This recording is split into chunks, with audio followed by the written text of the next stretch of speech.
Good morning, dear children. So in the last videos we have already completed about work and energy, isn't it? So what was energy? The ability or capacity to do work can be called as energy. That is, if you want to do work, what is needed? Energy is needed. We also discussed about the different forms of energy, isn't it? Now we will be moving to law of conservation of energy. Okay, that is our next topic. Law of conservation of energy. I think you have learned about this earlier. What is the law of conservation of energy? Energy can neither be created nor be destroyed. It can only be transformed from one form to another. Here in the universe we have a energy, and this energy cannot be created or destroyed by us. We can only transform it from one form to another, isn't it? And that is known as law of conservation of energy. That is, energy can neither be created nor be destroyed. It can only be transformed from one form to another. Now, there are different examples in order to prove this law of conservation of energy. Many examples are there. Today we are going to discuss an example related to free fall. Okay? Do you know what is free fall? Fall. A body is coming down as falling, and if it is coming freely, we will call it as free fall. Is it? No. Okay. So, first we will check what is free fall. After that we will go for the law of conservation of energy. When a body is moving or when it is coming down, many forces can act on the body, isn't it? For example, friction. We have already learned about frictional force. Similar to solids, liquids and gases also exerts friction, isn't it? And what is friction? When a body is moving in a particular direction, a force will oppose it, isn't it? The force which acts in the opposite direction in order to stop a moving body, that is the frictional force. Now, liquids and gases also exerts friction. So, when a body is coming down, frictional force will be acting on that, isn't it? Similarly, many forces can act on a falling body. And one more thing in between. Do you know what is the name given for the frictional force exerted by liquids and gases? There is a special name for that. Okay? Name given for frictional force exerted by liquids and gases. So find the answer and be ready with the answer for the Google Meet. Okay? I'll repeat the question once again. Frictional force exerted by liquids and gases. There is a name for that. Okay, so we were discussing about free fall. When a body, usually when a body is coming down, many forces may act on that body. But when you are considering the force due to gravity, okay, force due to gravity as the only force acting on a falling body, then you can call it as free fall. Okay, if the only force acting on a falling body is force due to gravity, then that is free fall. Okay, now the next question is, what is force due to gravity? Or what is gravitational force? I think you have heard about gravitational force, isn't it? Is gravitational force as well as force due to gravity same? No. Okay. Gravitational force means the force of attraction between any two bodies in the universe. So, there are many objects in the universe and there is a force of attraction between each and every object in the universe. Okay? There is a force of attraction between each and every object in the universe, and that force is known as gravitational force, which is represented by capital G. Okay, it is the force of attraction between any two bodies. It can be between two persons or it can be between two planets. Okay, so the force of attraction between any two objects in the universe is gravitational force, and here capital G, actually it is gravitational constant. Okay, gravitational constant is represented as capital G. Now, Earth attracts each and every body towards its center, and that force, okay, that force exerted by Earth is called force due to gravity. The force exerted by Earth on a body can be called as force due to gravity. So if you are saying gravitational force, it can be the force between any two objects in the universe. Force due to gravity means it is the force exerted by Earth on a body, and due to this gravitational force exerted by Earth, the object comes towards the center, or the object will be pulled towards the center of the Earth. And since the force is exerted on the body, what happens? An acceleration is produced, isn't it? So this acceleration produced due to Earth's gravitational pull can be called as acceleration due to gravity, which is represented by small letter G. We have already learned about acceleration due to gravity, isn't it? That is small letter G. So here it is the acceleration produced on a body due to Earth's gravitational pull. So I hope that is clear for you. Force of attraction between any two objects on the universe is gravitational force, and the force exerted by Earth on a body is known as force due to gravity. Now we will come back to our free fall. For a freely falling body, for a falling body, many forces may act on that body, but if the only force acting on a body is the force due to gravity, we will call it as free fall. Okay, so free fall means the only force acting on a falling body should be the force due to gravity. Now how is it possible? How is it possible? How can a body fall only under the effect of gravity? If it is vacuum. Okay, if it is vacuum means what? No, nothing is there.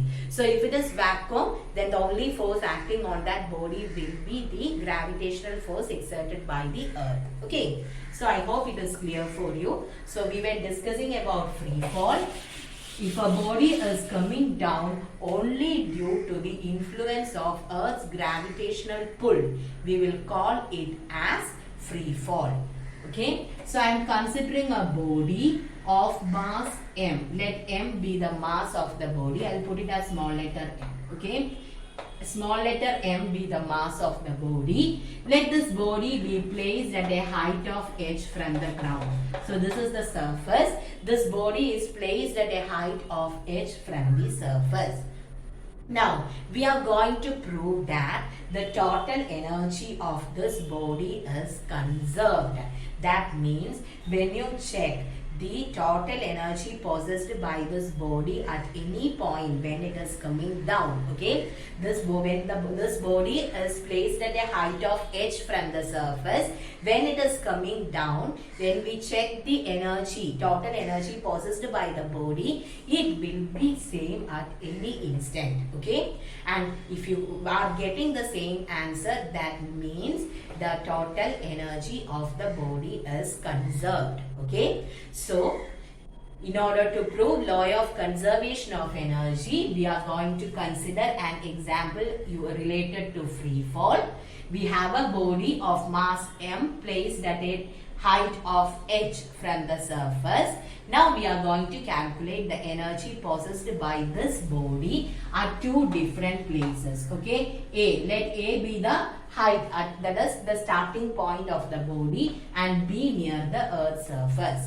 So we are going to calculate the total energy possessed by this body at the points A and B. Okay, so I hope it is clear till this. In order to prove law of conservation of energy, we have taken a body of mass m which is placed at a height of h from the surface. Now we are going to calculate the energy possessed by this body at two different points, A as well as B. A means it is the maximum point, maximum height. B means near the surface. So we will be considering the point A first. Okay.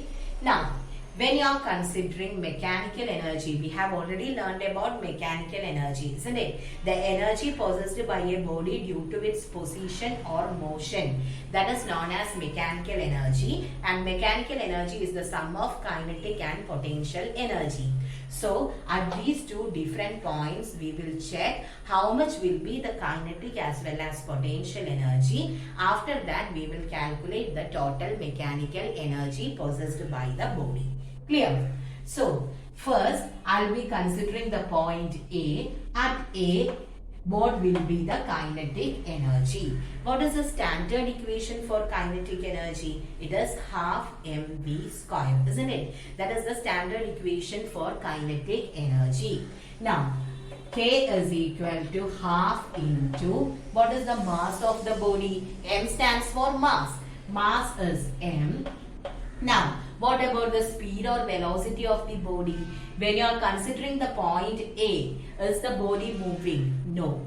At A, the body is at rest, isn't it? That means it is not moving. If the body is not moving, does it possess velocity or speed? No.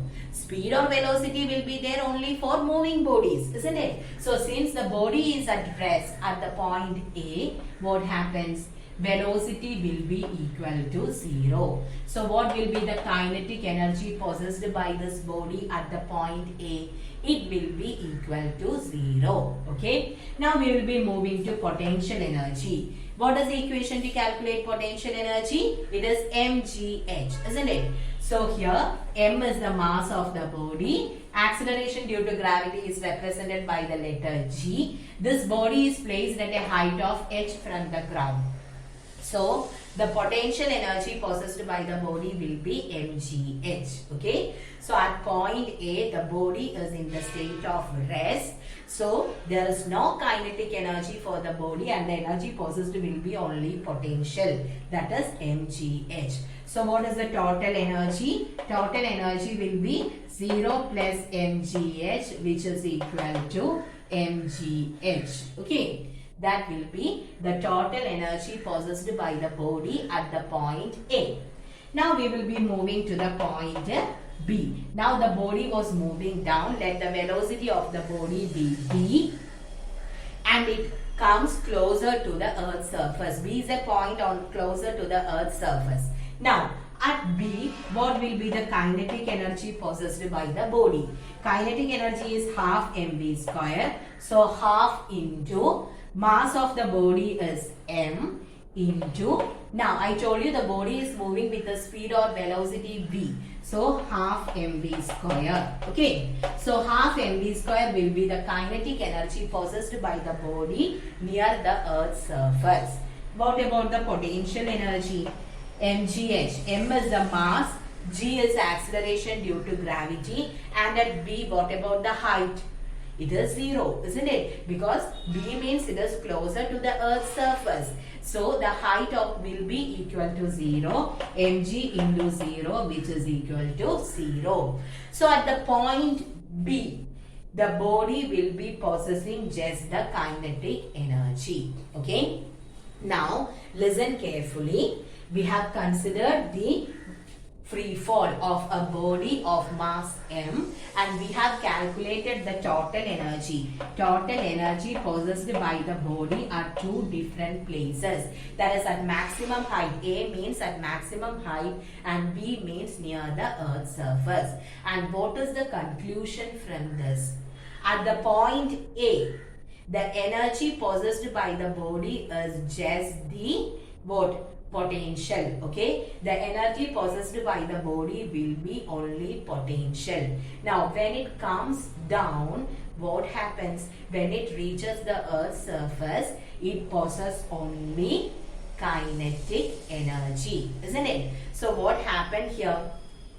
The potential energy of the body at maximum height gets converted to kinetic energy near the surface. Okay. At the point A, the body possessed only what? Potential energy. Kinetic energy was 0 there. When it comes down, gradually what happens?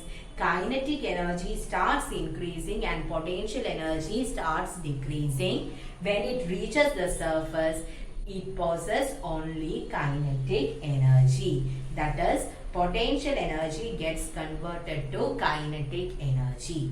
And that is what we have learned in law of conservation of energy, isn't it? What is law of conservation of energy? Energy can neither be created nor be destroyed. It can only be transformed from one form to another. When the ball was at a height of h from the surface, it possessed only potential energy. Since it is raised from the earth's surface, the energy possessed by a body when it is at a greater height is potential energy, isn't it? So it possessed only potential energy at a greater height, but when it comes closer to the ground, this potential energy gets converted to kinetic energy. And this proves the law of conservation of energy. Okay. So is it clear?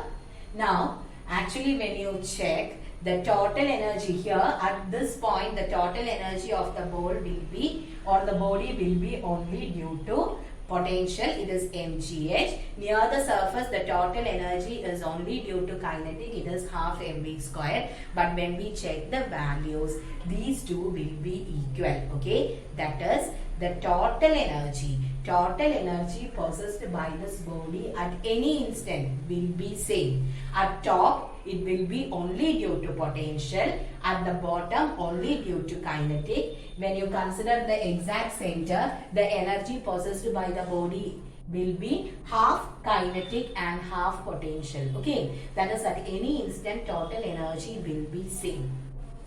So is it clear about the law of conservation of energy? Two things you can show here. That is, the first thing is we cannot create or destroy energy. That is, total energy will be always a constant. When you check the energy, here it is given as mgh, here it is given as half mv square. But when you check the values, mgh as well as half mv square, how much you are getting the value, that will be equal. Okay, and that means total energy is conserved. Then potential gets converted to kinetic. So the two parts in the law of conservation of energy is verified here. Okay, first one, total energy is conserved. That is, we cannot create or destroy energy. Here we have potential, here we have kinetic, but total energy will be a constant. Okay, so is it clear? Then one or two things related to this should be there in your mind. That is, when a body is coming down, okay, when a body is coming down, its potential energy decreases and kinetic energy increases. Why does the potential energy decreases? Because when a body is coming down, its height decreases. Potential energy is mgh. It depends on the height. So when in the case of a falling body, potential energy decreases and the kinetic energy increases. Now when you are throwing a body upward, okay, when you are throwing a body upward, what happens? Height increases. So potential energy increases whereas kinetic energy decreases. Why? When you are throwing a body upward, you are exerting a force on the body, and with that force the body is moving. Okay, at the same time, Earth's gravitational pull will be trying to pull, Earth's gravity will be trying to pull the body downwards, and when this body reaches a certain height, the gravitational pull on the body will be more. Then that will be the maximum height attainable for a body. After that the body will come down. Okay, so what you have to keep in mind is potential energy decreases when it comes down and increases when it goes up. Kinetic energy increases when it comes down, and when the body moves up, kinetic energy decreases. And one more thing, the potential energy possessed by a body at a maximum height will be same as the kinetic energy possessed by the body near the surface. Okay, potential energy at maximum height will be same as kinetic energy near the Earth's surface.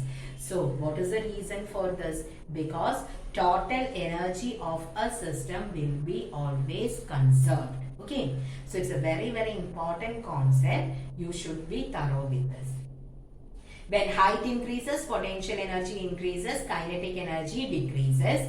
When height decreases or when a body comes down, potential energy decreases, whereas kinetic energy increases. Okay, so be thorough with this concept. Now, next comes about the transformation of energy. Already we have learned that energy can be transformed from one form to another. So what is transformation of energy? The change in the form of energy from one form to another, isn't it? Change in energy from one form to another is called transformation of energy. So many examples are there for transformation of energy. When we are doing some work, actually what energy is spent on it? It will be muscular energy, isn't it? So when I am lifting an object, I'll be spending muscular energy. From where am I getting this muscular energy? I have taken food, and chemical energy stored in the food gives me muscular energy, isn't it? When I am taking food, I am getting energy. Actually, chemical energy is there in the food, and that chemical energy gets converted to muscular energy, and with that energy, I can raise an object, isn't it? Now, when a body is coming down, already we have discussed that. When the body is placed at a greater height, it possesses gravitational potential energy. When it falls, what happens? This gravitational potential energy gets converted to kinetic energy. So we can give many examples in our day-to-day life related to transformation of energy, isn't it? In our house, we have the bulbs or the tube lights. What energy transformation takes place there? In a bulb or tube, you are giving electrical energy. Then this electrical energy gets converted to light energy. Then firecrackers, padakam. Firecrackers. In the case of firecrackers, chemical energy is stored. So when you are burning it, what happens? It gets converted to light, heat and sound, isn't it? In iron box, electrical energy to heat energy. So many examples are there for transformation of energy. Now this will be a second activity from this chapter. Okay, second activity from this chapter. Listen carefully. I need 5 energy transformations which you can see in your day-to-day life. Okay, 5 examples for energy transformation in your day-to-day life. So these 5 should be entirely different. Since I said 5 examples, don't write as electric bulb, electrical energy to light energy, tube light, electrical energy to light energy, LED bulb, electrical to light. Please don't do like that. I need different examples. If it is electrical to light energy, I need just one. Now the next one should be different. Okay, so 5 energy transformations. It should be entirely different. Examples for 5 energy transformations. I'll be giving another slot in the Google Classroom to upload this activity. Okay, it will be very simple. Just 5 examples in your day-to-day life to prove transformation of energy. So is it clear? Now, please take your textbook. Many examples are given in your textbook. You have to go through those examples. Okay. 2 or 3 more I can say. Rest you have to find. That is why I am not giving many examples. Photosynthesis. In the case of photosynthesis, solar energy gets converted to chemical energy. Then in the case of digestion, chemical energy. During digestion, chemical energy is processed and it is stored in our muscles and it gets converted to muscular energy. Then, when you are heating or burning wood, chemical energy in the wood gets converted to heat energy. So, many examples are there. Just 5 in your day-to-day life will be your activity. Okay. Now, in your textbook, I will give you the homework questions. Please take page number 62. Page number 62, answer in brief, that is section E. In that question number 5, state the law of conservation of energy. Question number 5 will be your homework question. Then answer in detail question number 6. 5, we are doing it as an activity. Transformation of energy with examples. No need to write question number 5. I need question number 6.